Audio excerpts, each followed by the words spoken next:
do some of the filming. This is where I do quite a bit of it. So, hope you guys like it.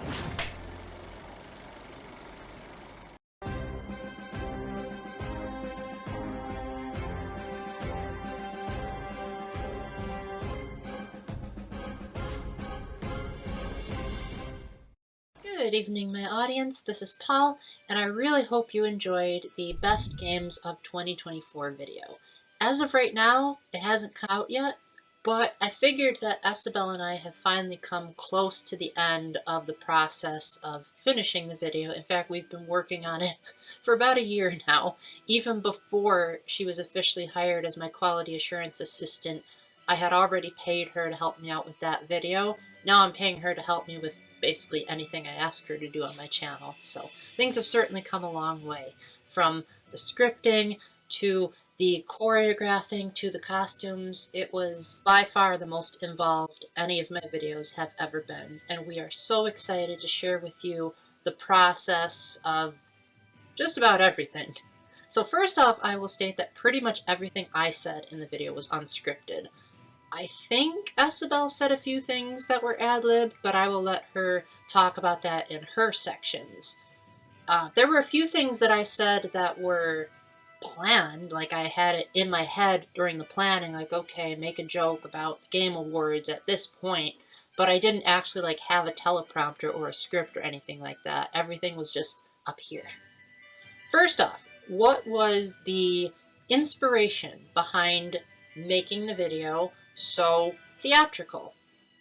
It was a combination of 4 things, really. The first was last year, as you can see here. Destroy the darkness. Emblem of the kingdom! Esabelle did a skit where she cosplayed as a.k.a. from Fire Emblem Engage. And I was so impressed by that cosplay because I hadn't asked her to cosplay. I had only asked her to have a filter for her hair to make it red and blue and to wear a ring. And she went above and beyond with the editing and the costume that I just said, I want to see more costumes like that in my video if you're that talented when I didn't ask you to be that talented. And so since that previous year the theme was emblems, because of Fire Emblem Engage coming out, I wanted to have some kind of theme that some of the games on this list had and try to make a whole video out of it. So thankfully this year we had 2 games that were heavily centered on the theater, and those were Princess Peach Showtime and Paper Mario: The Thousand Year Door. In fact, Princess Peach Showtime not only inspired the stage theme, but it also inspired me asking Esabelle to dress in costumes and do skits, because not only was I very impressed with what she did with a.k.a. in the previous video, but I thought Peach transforms into different costumes in Princess Peach Showtime. And so I would like to reflect that by having a costume per game and have some kind of transformation process. And what's even cooler is that I came up with this whole thing before Princess Peach Showtime and Thousand Year Door actually came out. So way to forethink, for lack of a better word. The other thing that inspired this video were the Game Awards of 2023, or really the entirety of the Game Awards, but mostly the 2023 show. Oh hi, it's me, Sydney Goodman, here to greet you all at what I consider to be my favorite holiday of the season, the 2023 Game Awards. That was the show where I really started seeing a lot of YouTubers complaining that the Game Awards was just there for sponsors and ad revenue, and they didn't really care too much about the developers. And so that's why near the end you'll see me making a jab at sponsorships, as you'll see in the section where Esabelle was dressed up in the Palworld outfit. Why did I even get dressed up? For sponsorships? For views? And then near the beginning, that was meant to be making fun of not so much making fun of, but making a parody of what Christopher Judge said at the Game Awards 2023. He said this: My speech was actually longer than this year's Call of Duty campaign. What? Which was a joke on how his acceptance speech at the previous Game Awards was 8 minutes long. And so they overcompensated for that by requiring the developers to only be on the stage, I kid you not, for 30 seconds. Even the Game of the Year developers only got 30 seconds, and that's the footage that you'll see on the screen. Spent their hearts and souls for 6 years on this game in sometimes very difficult circumstances. This was our COVID game. Along the way, we lost quite a few people also, so we want to dedicate this to all people we lost, and especially to Jim, our lead cinematic artist, who passed away in the last month.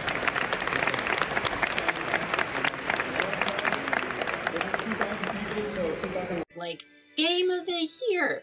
How do you only get 30 seconds? So, the Esabelle speech happened to be 21 seconds, so it was just short of that 30-second timer, and that's why I had her leave the stage so abruptly. Please wrap it up. But I just got here. Probably to make room for his non-existent ads and sponsors, I bet. And then, I did make a slight mistake in my opening. I meant to say Esabelle's 21-second speech was longer than the amount of time spent polishing Pokemon Scarlet and Violet. I accidentally said Sword and Shield. That game needed a lot more polish, but somehow Pokemon Scarlet and Violet had even less polish, despite coming out 3 years later. Oh, Game Freak and the Pokemon Company, you will forever be enigmas to me. So basically everything that I asked Esabelle to say was meant to be a giant parody of the Game Awards. Now, before I hand it over to Esabelle, I would like to first mention the inspiration for why I decided to make Palworld. I call it Palworld. Why did I decide to make that the gag this year? Well, the past couple of years I've tried to do some kind of fake out. In 2022, my fake out was making people forget that Stanley Parable was only number 2, and then Kevin Brighting himself, the voice of the narrator, sent me a recording complaining about why the game was only number 2. Hold on. Only number 2? You might even say it's 2 games in 1, and yet you've had the audacity to place it at number 2? And then the previous year, I messed around that the Stanley Parable 2 was going to be the Game of the Year, even though that's not actually a real game, although it still had Kevin Brighting, the voice of the narrator, doing it. The Stanley Parable 2. Yes, you see, isn't this far superior to a measly port with a few minor additions? An entirely new experience, built from the ground up. This is what fans have truly been asking for. Calling it the Stanley Parable 2 is just so much catchier than Ultra Deluxe, don't you think? Ultra Deluxe? What does it even mean? But the Stanley Parable 2, now that's an artistic statement right there. It's future-oriented. It screams progress and innovation and long-term franchising potential. And then this year, what inspired me to do Palworld was I was in, I'll just go ahead and name drop, I was in Miss Peggle's stream, and one of the people in her stream started talking about this game called Palworld. Now, I didn't know anything about it. I hadn't heard any news, hadn't seen any footage, nothing. So the first thing that came to my mind was, oh, they made a game all about me, because it's called Palworld. And that reaction right there was the entire inspiration behind the gag. And Esabelle's subsequent disgust was meant to be a parody of how the Game Awards probably would have only used that kind of advertisement for sponsorship purposes. And the whole canceling on Twitter was a response to just how people react to someone that they disapprove of. They say, oh, we gotta cancel this person on Twitter. And the fact that we call it Twitter in the modern era, that was also part of it. So I think that's everything from me. No, there is one more thing. There is one more thing that I need to say. And that's, in the final video, I was originally planning on making a duet to celebrate Thousand Year Door winning Game of the Year. And unfortunately, Esabelle and I had a lot of trouble coordinating the singing parts, especially because yes, I play music and I write songs, but I don't really know music theory. So I didn't know how to explain which notes to sing. We didn't really know how to coordinate our voices. And so as a result, we decided that it would be better, one, to maximize our time together because we were visiting each other on the vacation and didn't want to waste time trying to practice for a song that neither of us knew how to explain what we were doing. And second, we realized that it would probably have been better to know music theory if I was going to be a director. So, but I decided that I still wanted to have the song in the video. So what I did was I took an instrumental of A Whole New World, and then I made a trailer that was based around the lyrics that I wrote. Fun fact, this is actually the second rewrite I've done of A Whole New World. I made another one called Introversion, which probably fits the syllables and the timing a bit better. And another fun fact about this song is that I actually wrote it before the Thousand Year Door remake even came out. It was meant to be my reaction to the trailer and my ecstasy that the petition that Arlo made on his channel to remaster Thousand Year Door actually worked. And it was meant to be expressing my excitement at Paper Mario returning. And the irony is that the game then came out, and yet everything that I had written in the song was still completely applied. So, yay for me for thinking yet again. And if Esabelle watches this, she actually doesn't know that I'm keeping it in the video, so I imagine that'll be a bit of a shock to her. But she was the one that did the sing-along lyrics, and I was the one that actually edited together the video. I know she's the amazing editor out of the two of us, but I'm not too shabby where it's needed. I tried my best to not rely exclusively on trailer footage and to splice it up just right so that it didn't look like a copy and paste job, so hope you like it. Alright, now it's time for the superior one of us to take over. So Esabelle, give the audience all the details of your amazing performances.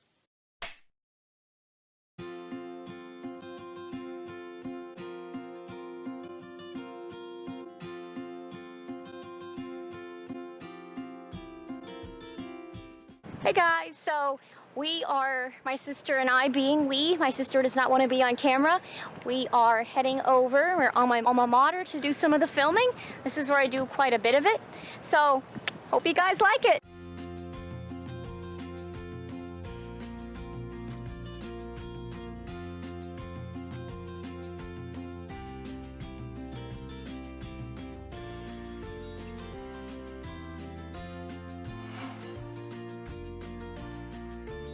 Gonna need the microphone. Yeah, we're borrowing it from my alma mater. It stays in this room. And this is where the magic happens, guys. Right over there. Now I have to go get changed into my outfit for the revenge arc. So, let's go.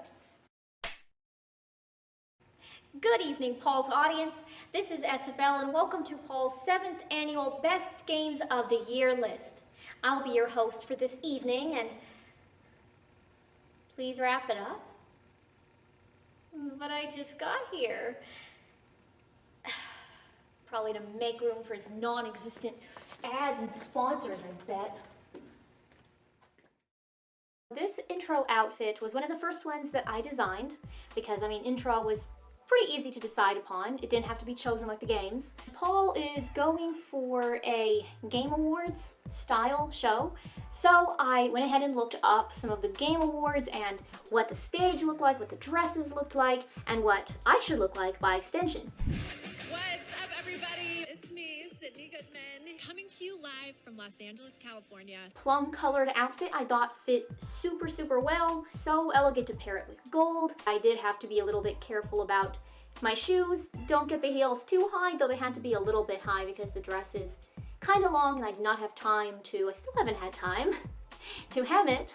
The revenge arc was a little bit more tricky because I was trying to make it a stand-up comedy routine and it has to be very smooth, continuous. It can't have a lot of cuts in it. It was a little bit tricky trying to get the emotion and the timing right. Pauses is one of the things that I always have to get right whenever I'm delivering something with a bit more emotionality. I think I could always do better because I don't consider myself the best actress. And I have a lot to learn about that field. But I think in light of the time that I had and the experience that I had, I'm actually pretty happy with how it came out. Now that Alpha Dream is bankrupt, How can we bring back the Mario Bros. RPG games?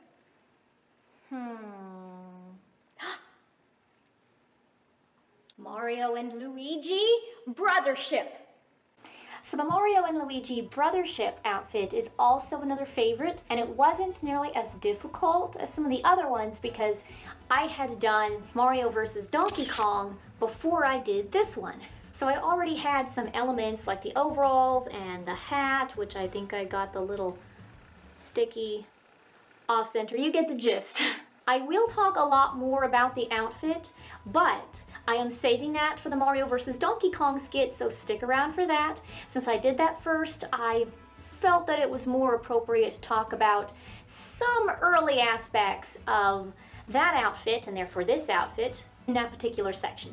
For this outfit, Paul wanted me to do a combo of Mario and Luigi. That's how come I have Mario's hat, but then I have Luigi's green instead of Mario's red. A little secret about this green: this is not a shirt, this is actually a dress.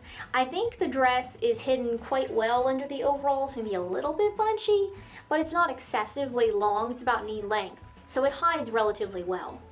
I also have it on backwards because the front looks like this. You can see what it looks like in the back, aka the front. That would not look very Luigi. I need it to be a plain collar like this, you know, pretty high, simple collar. That is more indicative of his outfit, so I just try not to turn around during the filming. Oh, the filming for this one. This one is probably my least favorite of all the ones that I have filmed for. Okay, I'm not sure, that fairy one, I'll get to that later.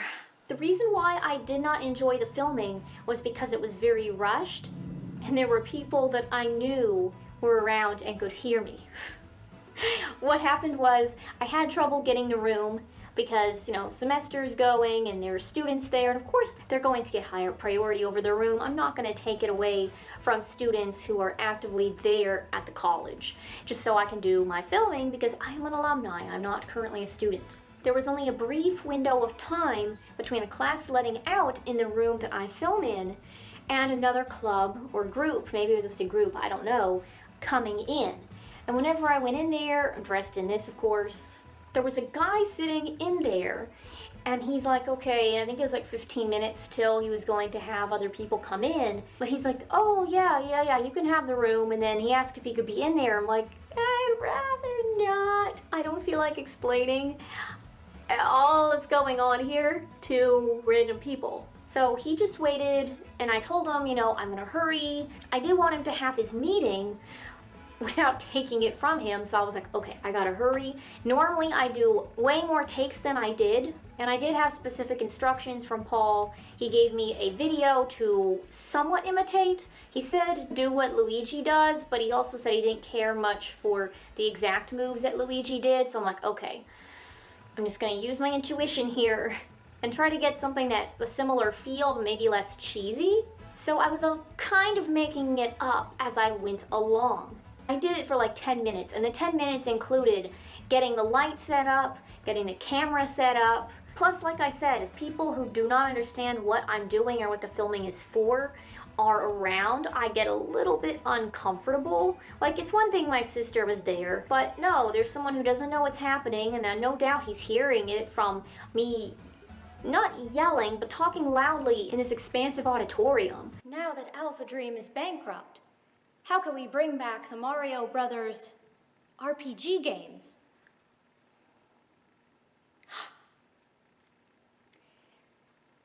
Mario and Luigi Brothership. It's going to echo, and people outside, if they're anywhere close to the doors, are going to hear it. So between being rushed and feeling slightly uncomfortable at strangers listening to me do this, I do not think that it was the best performance I could have done if I had had time and proper privacy. Illuminate the 99 mysteries of the Veiled Sea in a stress-free setting. Endless Ocean Luminous. Now we have Endless Ocean Luminous. Paul originally wanted me to find a wetsuit, but oh my goodness, it is so expensive to buy or rent one of those. Besides, Oklahoma is a landlocked state, so you don't have the most options here. But Paul did allow me to go ahead and just wear my swimsuit. Sure, like if I'm willing to be seen at a water park in this, then yeah, I'd be willing to be seen on camera in this because it's not like he's asking me to wear a string bikini or anything. He did ask about me wearing tights with this, but it would have looked a lot like my dance outfit whenever I was in college. Like some of the other games on this list, it was a little bit more difficult that I was not trying to go for a particular character. If you've seen Endless Ocean, or if you played it or just have heard of it, you're not really playing anyone very iconic. You just have a little scuba diver avatar.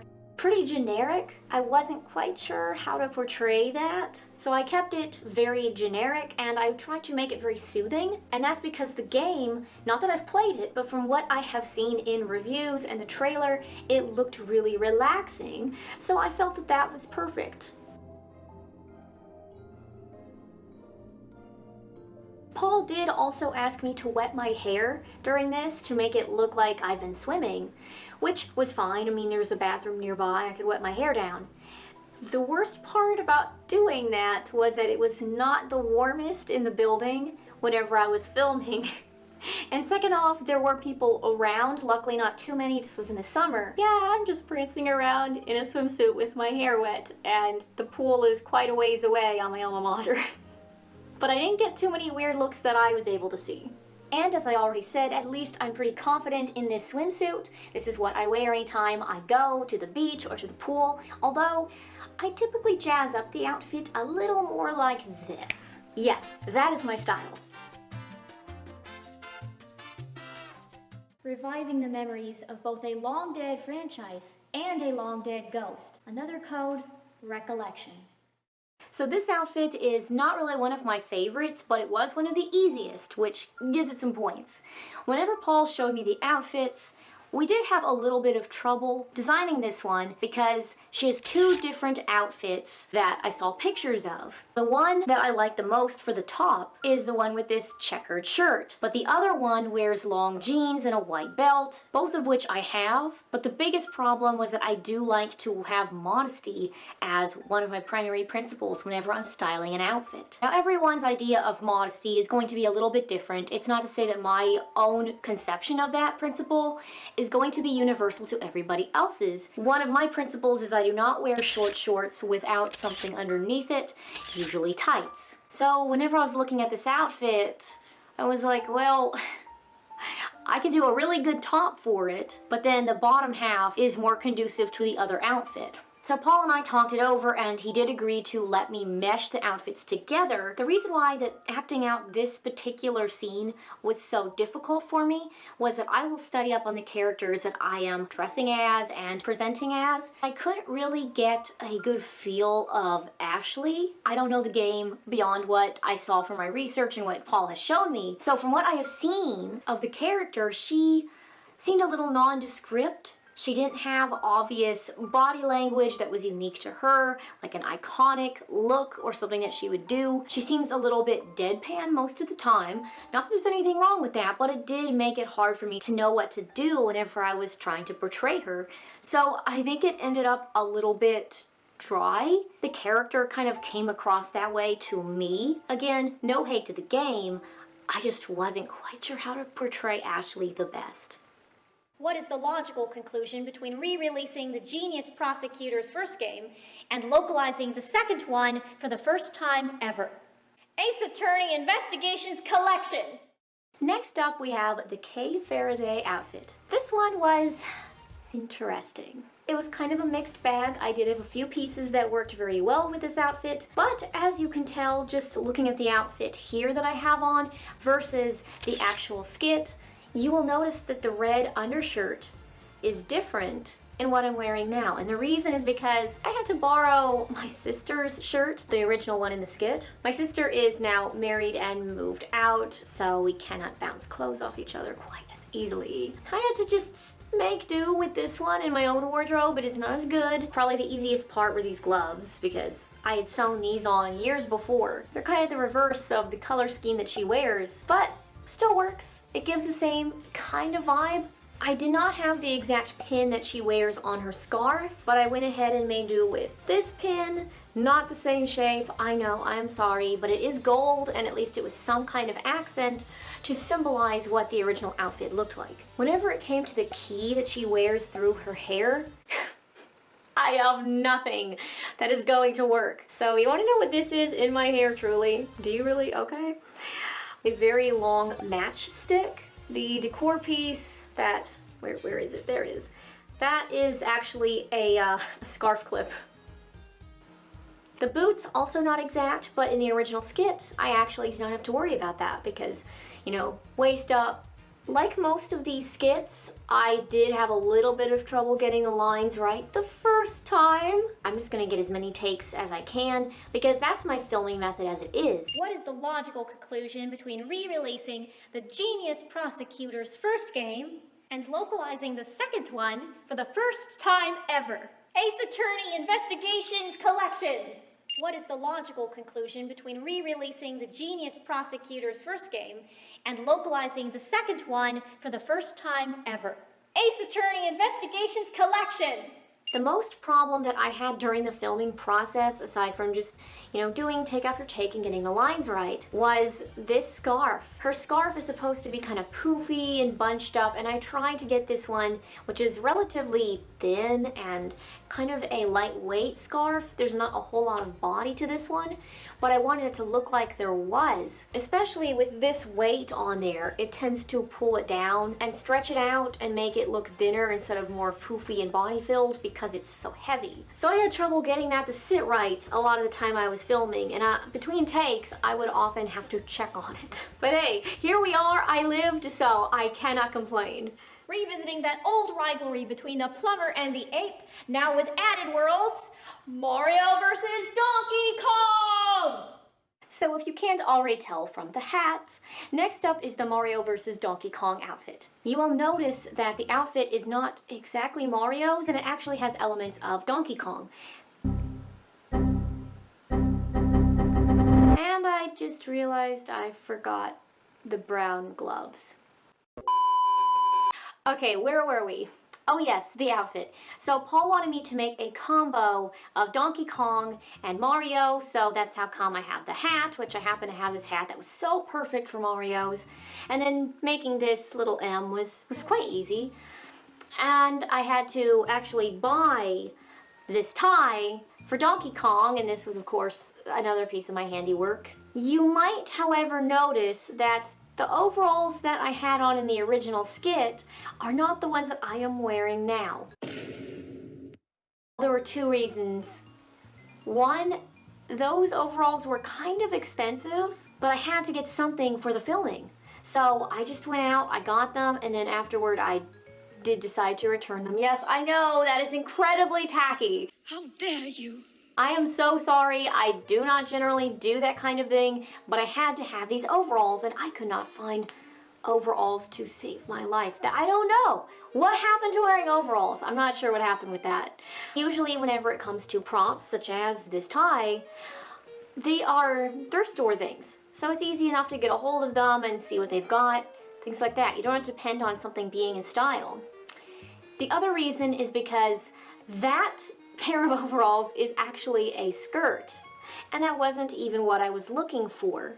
But for the initial filming, I only had to have it from the waist up. This is probably one of my favorite outfits though, which I was not expecting because overalls are not my style. However, it ended up being what I consider, at least, so maybe it's just me. You can tell me what you think in the comments of how it turned out. But in my opinion, it ended up being a really good combo of Donkey Kong, the brown shirt, his tie with his little initials, and then I have these to represent his lighter brown features. I also have like a lighter brown, like a tan shirt underneath where this neckline goes a bit low. So those are all the Donkey Kong elements, and then obviously the hat and the overalls. Here you can see that I have brown work boots that I thought were pretty close to Mario's boots. However, obviously I did not need to wear them in the original filming, so you can see them here. Now whenever I was filming this one of the hardest parts about the outfit was definitely the tape. giving on this infernal am. Even the DK was a little bit tricky on the tie, but not quite as much because it's more of a flat surface. So every take I was hoping and praying that that am was not going to fall off and hit my face. Even now, I'm hoping it does not fall off and hit my face in the middle of filming this. You might also notice that the overalls are a little bit short. That is not by design. This is just like the one pair of overalls that even came close to fitting me. But these are keepers.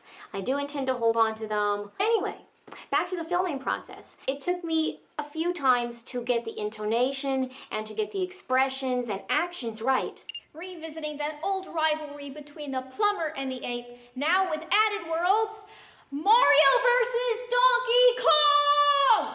Revisiting that old rivalry between the plumber and the ape. Revisiting that old rivalry between the plumber and the ape, now with added worlds, Mario versus Donkey Kong!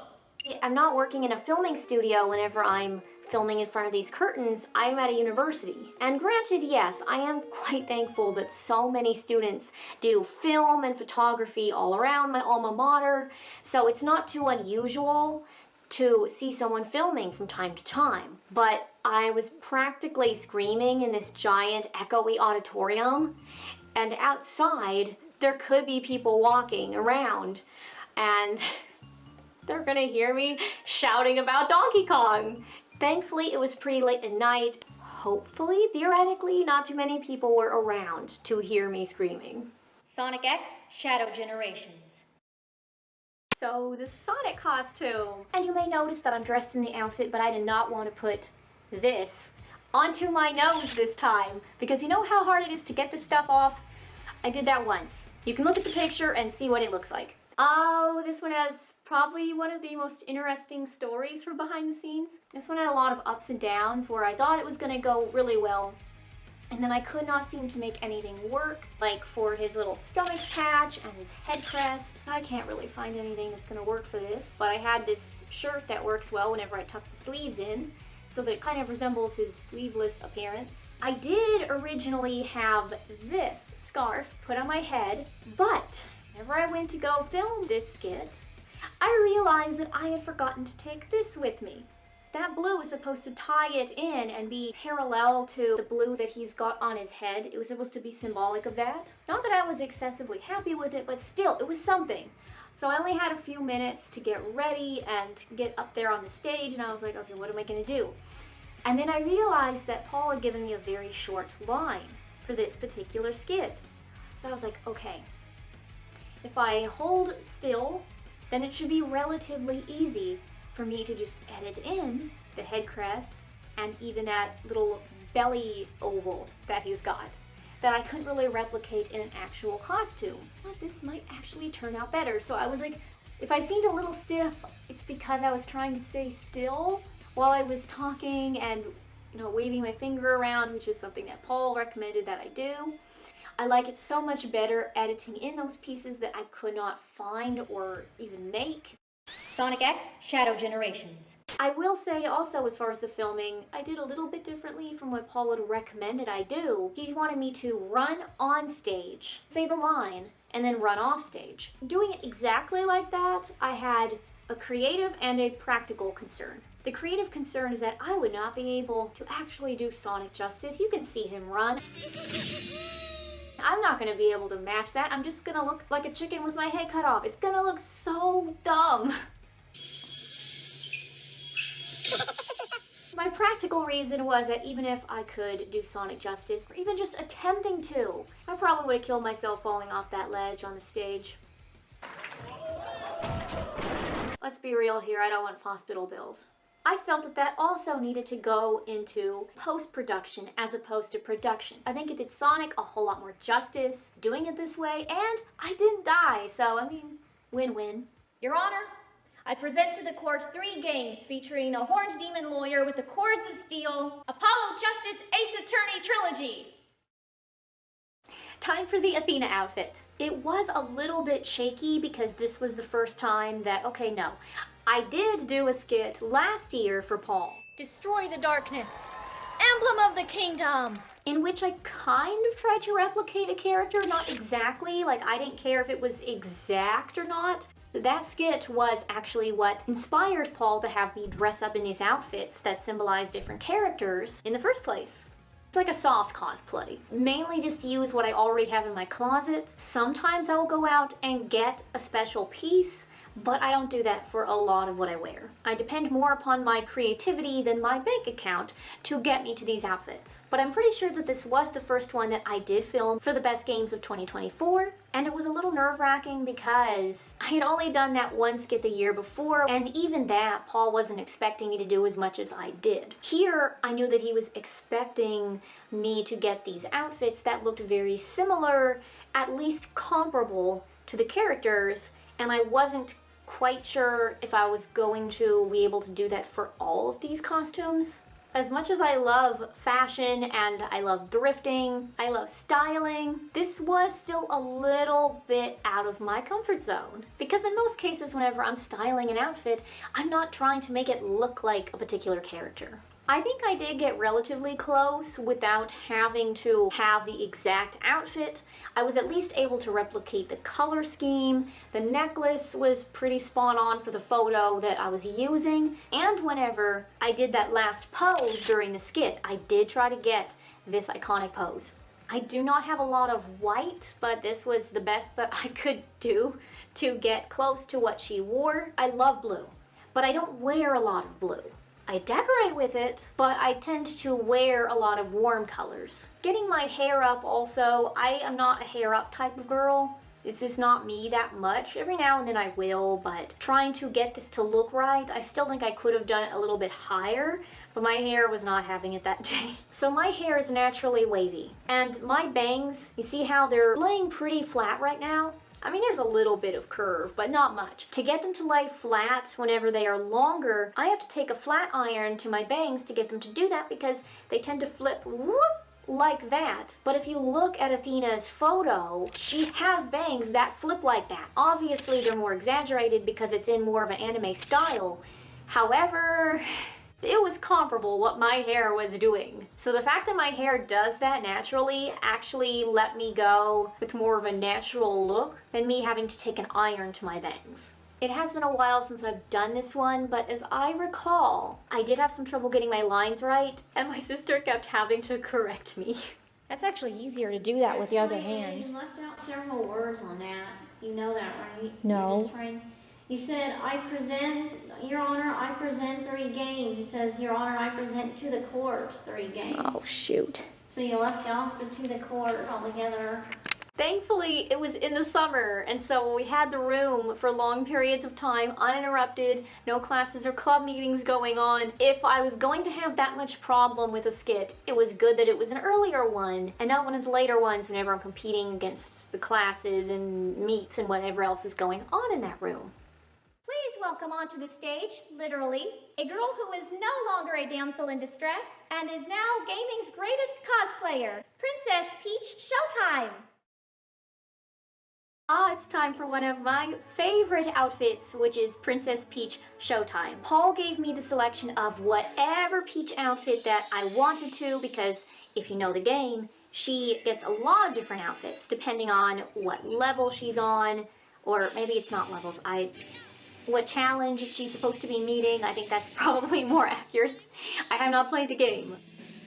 Paul originally asked me to do her classic pink dress, but 1, it doesn't appear all that much in the game, and 2, I do not have a dress like that.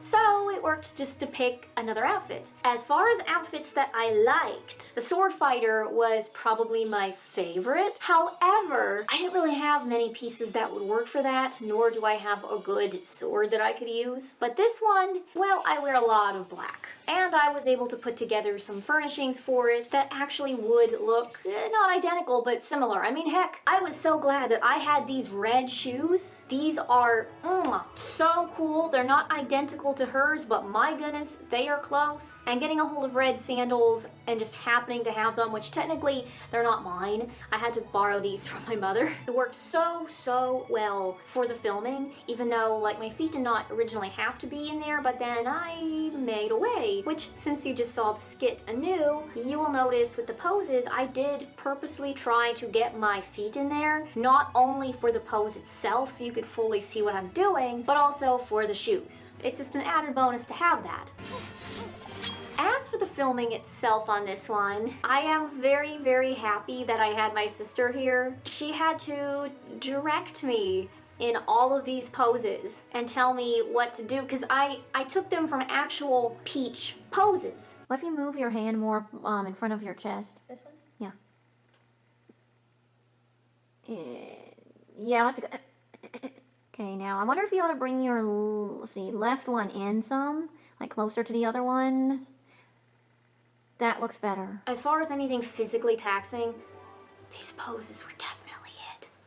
But it is for art. It is my craft, so I will happily do whatever it takes to get that look right. I did have to make sure that I was very careful moving around because as you can see, the back is just, okay, so the green part right here around my middle, that is a scarf and it's not quite long enough to tie securely, like I cannot double knot the thing. And it kept coming untied. It's a little bit loose. I hope it wasn't obvious. I tried to hide it. A little fun fact about the gold band that goes around my waist. This is one of my honor cords from high school. I never in a million years thought that these honor cords would actually be anything other than decor pieces at this point in my life, but you know, it worked out. I think this was from my involvement in, I think, Gold with Science Club. You just never know what is going to serve you in the future. Your one-up girl was invited to party along to the biggest collection of boards, mini games, and characters to date in Super Mario Party Jamboree.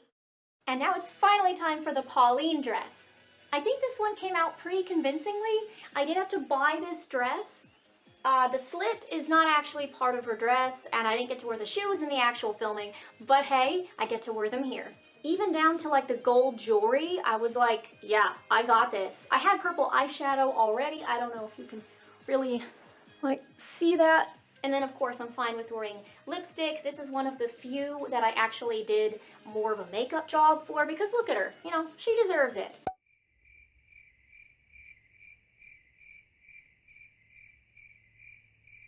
Whenever I was filming, I did have to fight my hair because I had to fix it to where my bangs sat in an abnormal way, and I kept having to fix it every time I would spin around.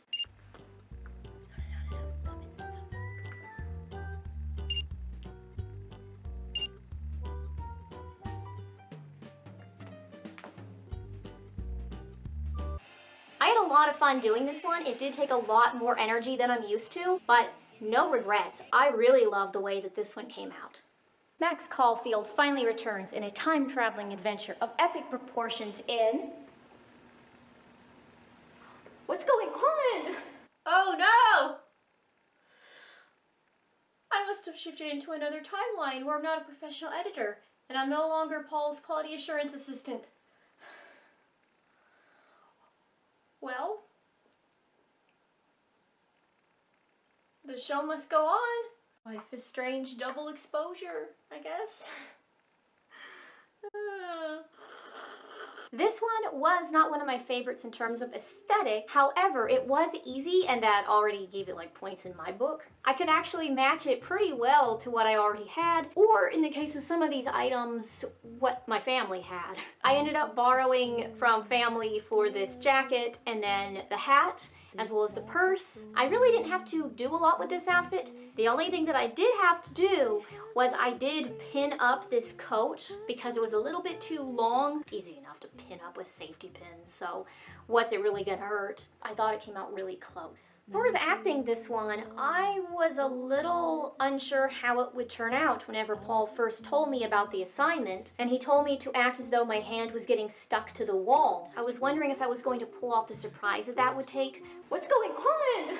but I was quite happy with how that came out in the end. I also wasn't sure if I was going to do a convincing job of acting as though my hand were stuck to the wall, because I wanted to make it look like I was jerking on it, but then it wasn't moving, and I was like, am I gonna be able to like jerk on my hand and it not move? But again, I was very happy with how it ultimately turned out. And because this game involves switching dimensions, Paul then asked me to make a dimension in which I wasn't a professional editor, so he asked me to just be in my bedroom, be in my PJs, like this. Bet you didn't know I could do that.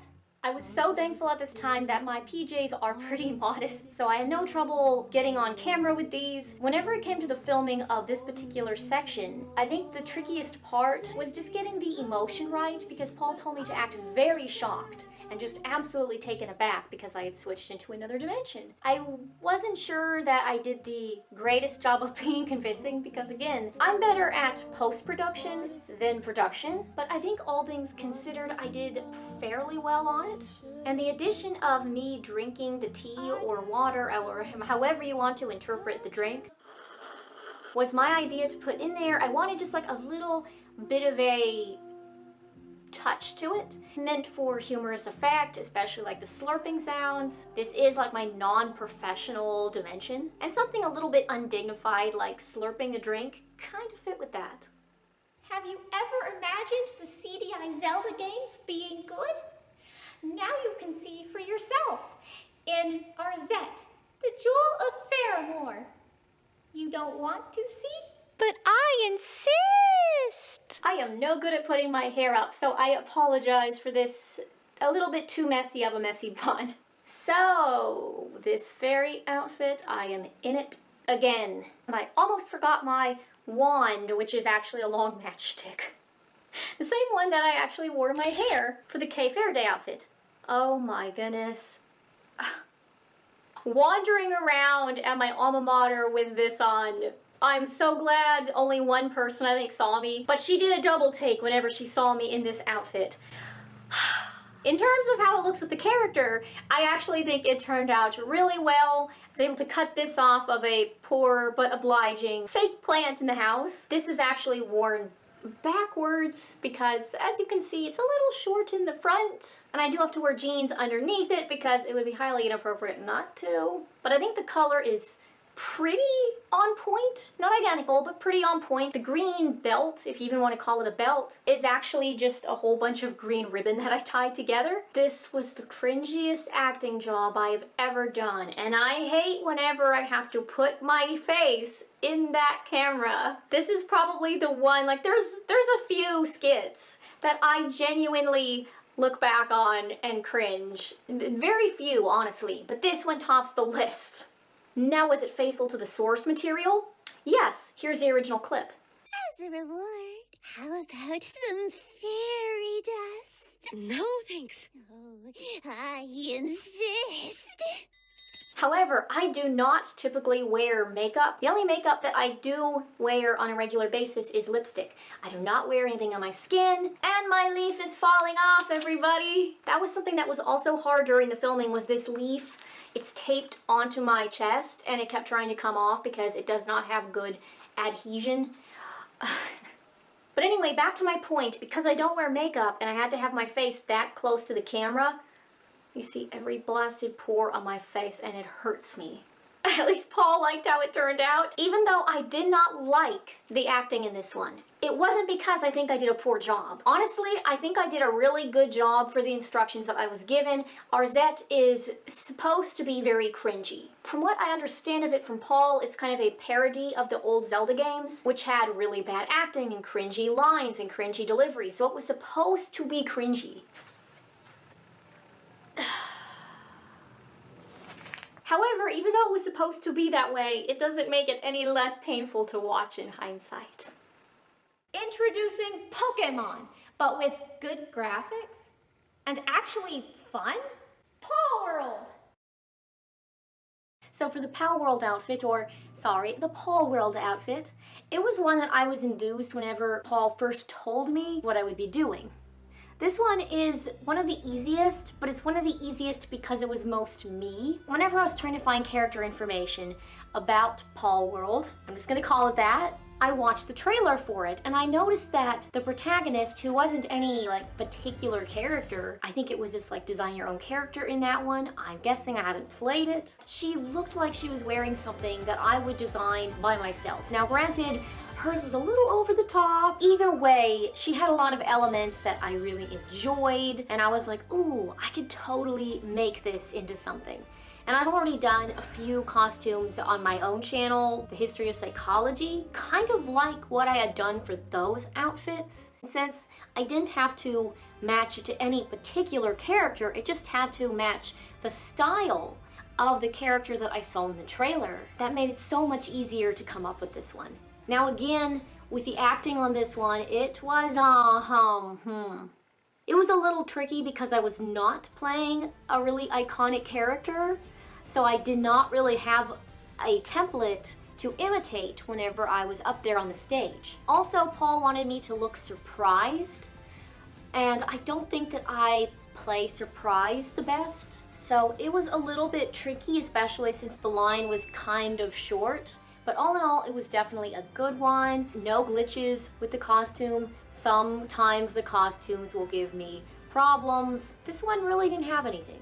Thank you all so much for watching. I hope you really enjoyed seeing the process behind the making of the best games of 2024 list. Paul and I had a blast making it for you. So I hope you have a wonderful day, and please remember to always live nothing less than your best life.